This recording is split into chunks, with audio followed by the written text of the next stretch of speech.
Okay. Okay, this is the Raleigh County Veterans Oral History Project that we're doing here. Today is Wednesday, October the 29th. This interview is taking place at the Raleigh County Courthouse Plaza on 4th Street here in Manhattan. And the World War II veteran interviewing is Warren Beyer. He was born November 19th, 1921, and he currently lives at 323 Denison here in Manhattan. My name is John Lindholm. I will be doing the interviewing, and Kent Smith was doing the recording.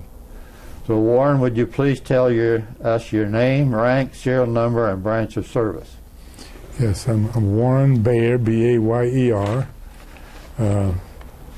and I was in the 1st 155th Gun Battery, established in Townsville, Australia, and it was the only unit of that type. It's part of the 5th Army Group, and our mission... Well, let's get around to that later. Mm-hmm. We want to get you, before we get into the service now, you were born here in Manhattan, is that right? Born here in Manhattan, November 19th, 1921 at 6 o'clock in the morning. Oh. And on a dairy farm, and I was doing chores on the farm by 6 o'clock that same evening.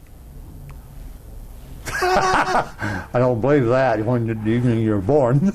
Yeah, don't believe it. That's supposed to be a joke. Okay, so you went to grade school? Yeah, I went all the way to college in Manhattan. Which grade school were you? Eugene Field School. Mm-hmm. And because we were in the country and rode a school bus to town, the school board decided that we could be moved from one school to another depending on where the load was. So as a result of that, I have attended every school in Manhattan except Douglas School. I missed that one. Uh-huh. And so you graduated from high school in 1942, and so, July. So you were December the 7th, you were still in high school. I presume you were here in town and heard it on the radio. Yeah. December 7th was Pearl Harbor. Yeah. Yeah. We, I guess were amazed at what could happen. Mm-hmm. And so then in July 42, you were drafted, or did you volunteer? Drafted. Okay, and where did you report? To Leavenworth, Kansas. Okay. Can you take us on from there then, what you did there and the next places you went? Yeah, we were prepared to go to California, Camp Callan, but they had to have a larger group, so it delayed it just a little bit, about a week, and so they let me come home to Manhattan, Kansas, just for that 1 week. Then I had to report back. And when I got ready to go back, I gathered up my shaving gear and walked towards the door where I live. And my dad said to me, as I got to the door, he says, "Say, Warren, that's my name, don't you think you ought to leave the shaving gear here at home? That's mine." So that was the first moment of my life that I realized that I was grown up and I would be separating myself from the home ties. Mm-hmm. I had to buy my own shaving gear. Okay. So you reported back to Leavenworth, and then you went by train to... Yes. We had 2,000 soldiers, all draftees, got on a train at the railroad station in Kansas City and headed straight for the area of La Jolla, California, just north of San Diego. La Jolla, California, which is part of the campus of the University of Southern California today. But at that time, it was an Army camp. So how long were you there then? There for a month and a half. That's where you had your basic training. Basic training. And what? Any specialty while you were there that you get into, or? Oh, the special features of Camp Callan, California, was that was where I waited and waited and waited and waited to see the ocean for the first time in my life. We were pretty busy there, and on a Sunday I finally had time to walk about a mile and see the ocean. That's the Pacific Ocean. I had listened to the ocean for 2 weeks. I listened to the ocean and not having time to break away and see the ocean. But that Sunday I had walked out there, and I imagined that I could walk right to the ocean and wade up to my knees. But when I finally got to the bank that looks out over the ocean, it was 2,000 feet straight down to the ocean. So I didn't get to wade in the ocean on my first visit. Okay. Did you take some tests there to find out what you were going to do or where you're going to be assigned next, or not? No, at that point we were just in basic training, and we weren't attached to any particular program other than that of the basic training. Okay. Then where? Well, I made a trip to Los Angeles while I was in the basic training camp, which was kind of new and different. Hitchhiked up and hitchhiked back. Of course, it was all blacked out, and I enjoyed that trip, except that I finally got on a bus to come back so I could be in camp by midnight. And right in front of the bus, everybody in the bus witnessed a head-on collision between two automobiles, not involving us. But it was blackout time, and there was a lot of accidents on the highway during the blackout in 1942 on the West Coast. But I did get back to camp before midnight, and so, as you know, and they can tell by this time, I was not discharged from the Army, because I got back in on time. Okay. So then you got shipped out from there to where? Then we got on the train right there at Camp Callan and went to San Francisco with a stop-off at Los Angeles. And when we got to San Francisco, we ended up at an Army camp called John T. Knight there in the Bay Area, where they loaded ships for the Western Hemisphere for military use only.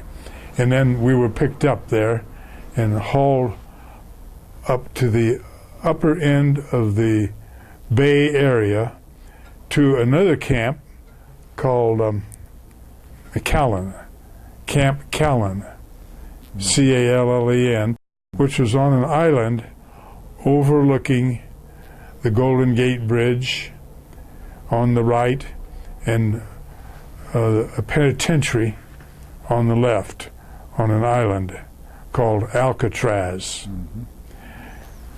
We ended up, every time we went on pass to San Francisco, our boat would stop at Alcatraz. So I wrote home that I'd made my first real contact with the big world. I ended up in Alcatraz. Had a lot of fun over that. But we stopped by to leave our baggage and our cleaning and our laundry and picked up our food for this little island out in the Bay Area called Callan. Callan. Callan. This Callan, this was about 2 miles around, and we walked that and marched that 2 miles every day, just to get woke up. Okay. Did you do anything else there besides that? Yeah, I had a barracks, second floor location in a barracks overlooking the Bay Area. And we read in the paper one evening that they were going to test the spruce goose. Yeah. That was the Howard Hughes.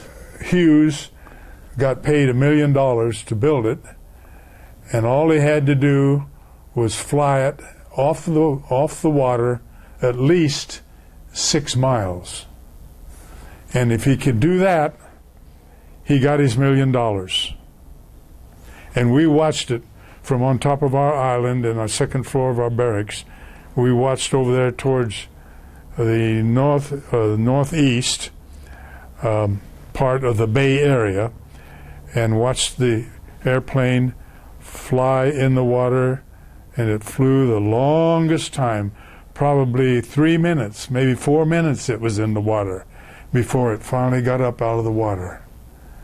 And it flew a good 6 miles, we know. Hughes built that plane. Yeah. But you ended up in a gun battery. Did you have any training for the gun battery in California, or before you went overseas? Well, the next noteworthy thing from that point at John T. Knight from camp, that was the next point was at another back at the place where they load the ships to go to the Western Hemisphere, and we got a temporary work assignment at the John T. Knight camp, which is right at the point where they load the ships, and we were longshoremen for about 2 months. My group, for 2 months, we loaded ships on work periods, and I was a winch operator that operated the cables that pick up the load on the dock, pick it up, and swing it across the ship and the ship's hold, and let it down in the hold. Did it with these 2 hands by working the winches, 2 winches. And that was when I decided that I wanted to be in the moving business someday and have winch truck of my own. The heaviest thing I've ever lifted off of the dock and put in the hold of a ship was 70-ton tank. 70-ton tank. And the ship leaned over. And it kept leaning over and leaning over and leaning over before that 70-ton tank ever got up off the ground. And finally, they had to get another barge and bring alongside on the other side and hook on to the ship because they didn't want it to lean any more than it did. That was interesting to me. And as a result of some of these mechanical experiences, we ended up in the construction business at home. We had a stone quarry in our farm, and because of that we had machinery, and that's just a little sideline that I learned while I was in the Army working at this port, loading ships that were destined for points unknown in the Southwest Pacific.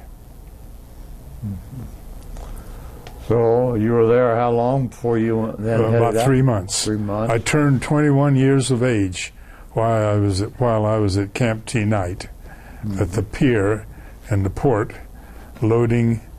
I operated a winch on the ship most of the time, and a lot of the time in the warehouse area, bringing the merchandise out to the ship, I would operate a forklift. And these 2 experiences were very noteworthy in the formation of my 2 years in my work. Okay. So then from there, did you go overseas, or did you go some other place in the States? Well, we got orders to leave John T. Knight and go up to the capital of California.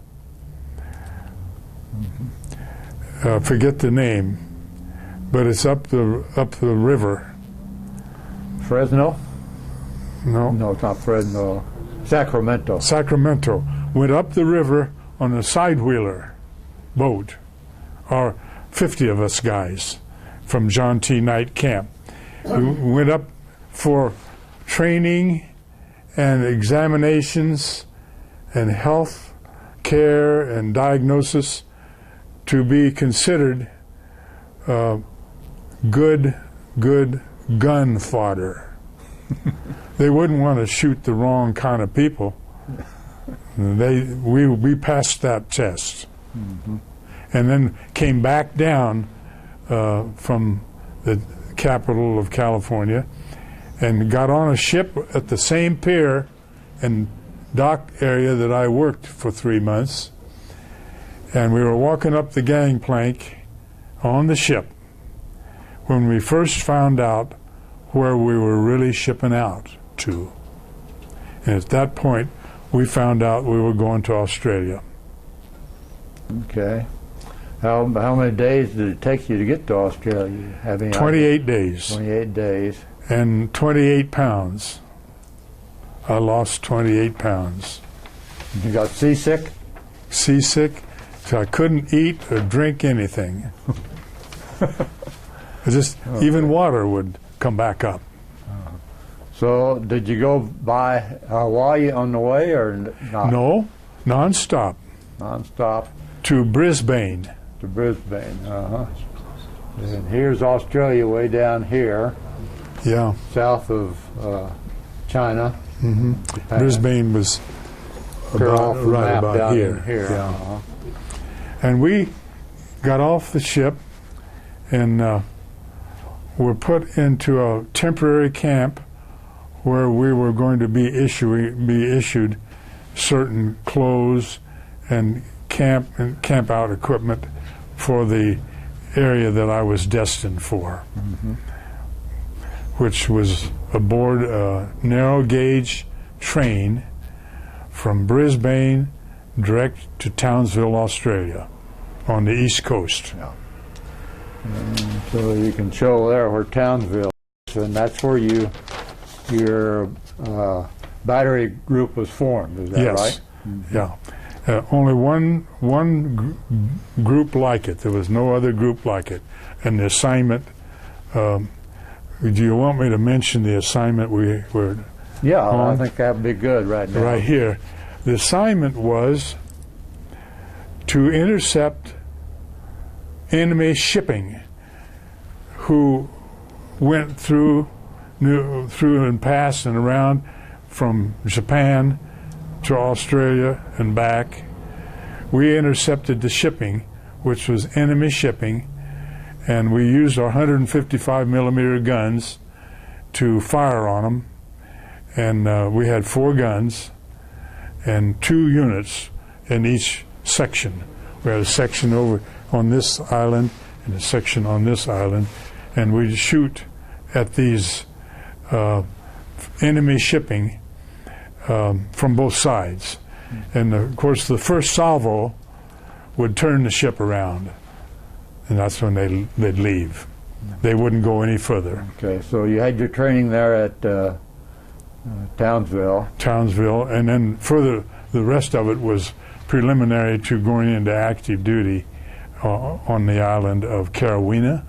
So that's up east of New Guinea. Yes, east of New Guinea. Northeast of Australia. And again, you can point out some of these areas here on the map where you were operated from. Yeah, Millen Bay was down here. That's where we went in to get set up our first jungle campground. And we were all by ourselves, and our lieutenant battery commander was only 24 years old, been out of Bennington Fort, Georgia, or Fort Bennington training, and he was only 24 years old, and we had half of our outfit were people that were double that. And then we finally got on an LST and shipped back out of Millen Bay and went on around over here to camp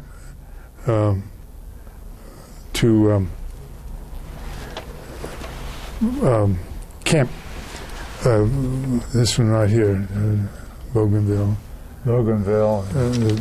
That New Britain.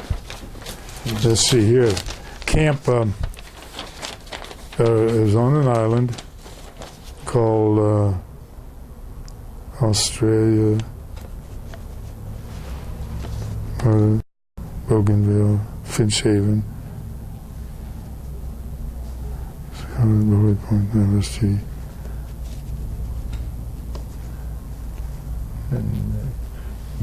You have up here Gatonia marked. Did I write it in here?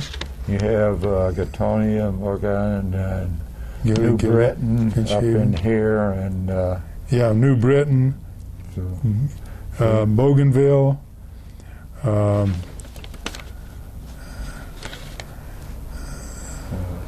Finch Haven, New Guinea, on the east coast, and we had Townsville, Gilly. We had 2 islands that we got on, which I wasn't able to. I could write that down later on. Yeah. I'll write it down here. Okay, now then, the Japanese were here on that island, were they at the time?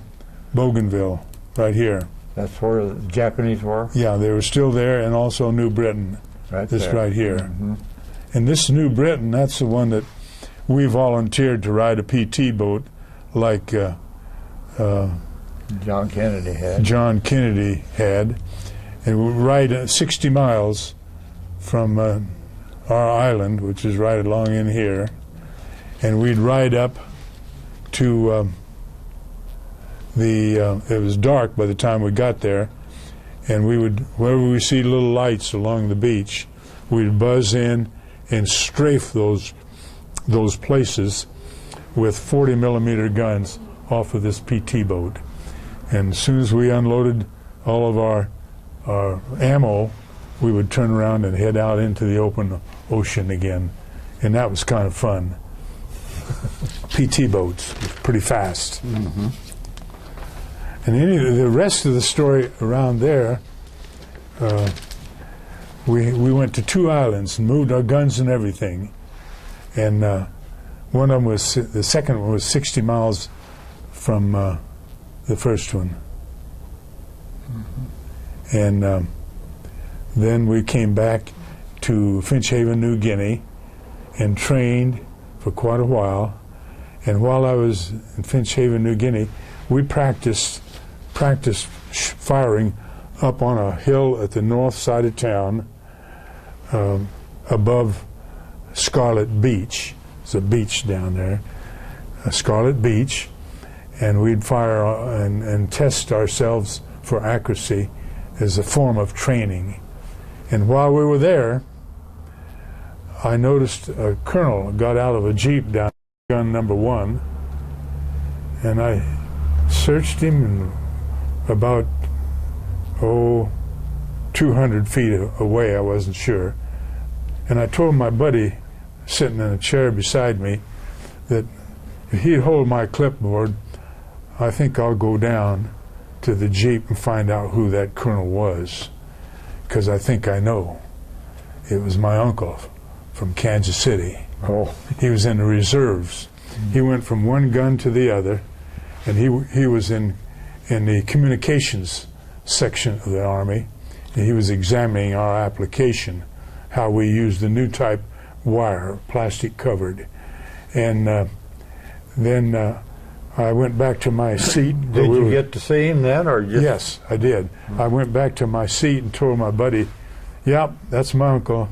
I'll go up and talk to him after a while." Now, when you're in New Guinea, that far from home, and you tell your buddy that you're going to get up and go off over here someplace and talk to one of your family members, he says, "Hey, I think you're ready for the cuckoo house." But I went up and introduced myself, and we had quite a visit, and ended up going to church together at Finch Haven twice. And that was kind of an interesting experience. And so far as the rest of that's concerned, I finally left Finch Haven with enough points accumulated to give me a furlough in Manhattan, Kansas. And so they stopped the first freighter that was going from Australia to San Francisco, and the freighter came in, and they had 6 of us guys qualified, and we took us out and put us on this freighter ship, and we went straight to San Francisco, and then to Leavenworth, and then we stayed all night downtown Kansas City on our way home. And as I was walking from the USO building to go to the railroad station in Kansas City to come home, I noticed a newspaper blowing across the street. And so I went over and picked up the newspaper, and the headlines were Roosevelt, Franklin D. Roosevelt, died last night. And I picked up the paper and I saved it. And that was the first knowledge of the demise of Franklin D. Roosevelt. Hopped on the train, had 45 days at home, and then from then I went down. Yeah. Which part of the business were you mostly in? The moving or the I started in the stone cutting business right here in Manhattan, which we did all our stone cutting by hand. And I had 4 stone cutters. My job was to keep them busy cutting stone. And I learned one of the first lessons in my life that I've carried all this time. I asked the boys, these 4 stone cutters, I said, "Why don't you guys cut your stone, and instead of taking it way over here, 30 feet, just put it by your bunker." See? And you know what they told me? They looked at me and says, "No, we don't do that." And I was shocked. But I found out real quick. You see, by putting the stone beside your bunker, it would be easy for me to count the stones that they cut. That's what you'd call production. Right? Right. But they walked all the way over there 30 feet, and each one of them put the rocks that they finished in the pile. So I had no way of knowing, unless I sat in a chair all day long and watched them deliver their stone. I never did know which one was the best stone cutter. So I learned that some things you just leave alone. Okay, then so you got married in December, and then you had, how many children do you have? 7 children. Okay. 7 children, fine wife. Never regretted a single one of them. And what are those children doing now? Well, the oldest one is Kitty Jo. She is in Kansas City. Her husband is a government worker in the tall building in Kansas City that handles Social Security for the government. And the next one was Denny. Denny went to college, and he became disenchanted when the architecture department told him that they would control his assignment, where he goes when he becomes an architect, where he'd work, how long he'd stay, and what he's going to do. And he was very disenchanted with that, so he dropped out. Then after that, we had the 2 twins, No, Mark, another young fellow like Denny. Mark graduated from college and took a job with Hallmark in Kansas City, who he is still with today. Then the twins come along, the twin girls, and they, one of them married a real estate man in Manhattan, Jack Ryan, and the other one married a Bell Telephone Company lineman. He climbs poles. The taller the pole, the more you get paid. And he's doing fine. He's just about ready for retirement. And the youngest one was Deanna, and she married a banker in Kansas City, and she's involved with real estate. And then Randy is another younger boy, and he's severely mentally retarded. And he's with KNI Institution as a government home in Topeka, Kansas. Doing fine. Good-looking boy, just doing fine, but will probably never take his right place in society because he's severely mentally retarded. We enjoy him very much. He's lots of fun to be around. We visit him all the time. He's situated in Topeka, Kansas. Yeah. Are you still working? Still work, and only recently did I choose to work just mornings only, or I wouldn't be here. Well, I get off if I have an assignment like this, but when noon comes, I'll be done for today. Do you and your wife do any traveling? Yes, we've been all over the country. We've wore out 3 motorhomes in our lifetime. We don't have a motorhome at this time.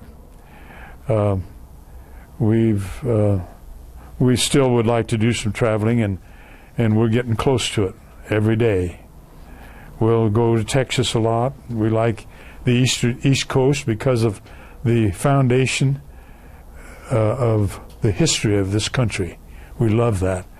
All the history that we've studied all our lives. When you're on the East Coast, you have a chance to participate in it and see what it's really like Bar Harbor and Kennebunkport and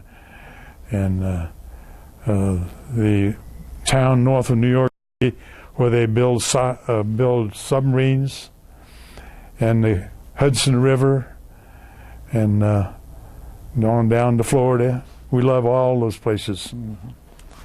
Well, of your military career then, what you learned in San Francisco Bay was what you made use of afterwards. Yes, it had a lot to do with the true assignment to the construction business because of the machinery. I loved operating that winch and putting those 10,000-pound pallets of merchandise down to the bottom of the ship, and coming up, swinging the hook out over the bay or over the dock, picking up the next load or unloading. And I really enjoyed that. And the forklift, the handling of the forklift, handling of merchandise, and there's many incidents that, if we had the time, that I would love to talk about that occurred in connection with working as a longshoreman for the U.S. Army. Well, Warren, it's been nice to visit with you about this and learn your experiences and where you served during the World War II. And so we appreciate that, and glad that you come in and made this recordings for the send to the Library of Congress. Fine. I'll try to live up to the prestige of that premise. Thank you.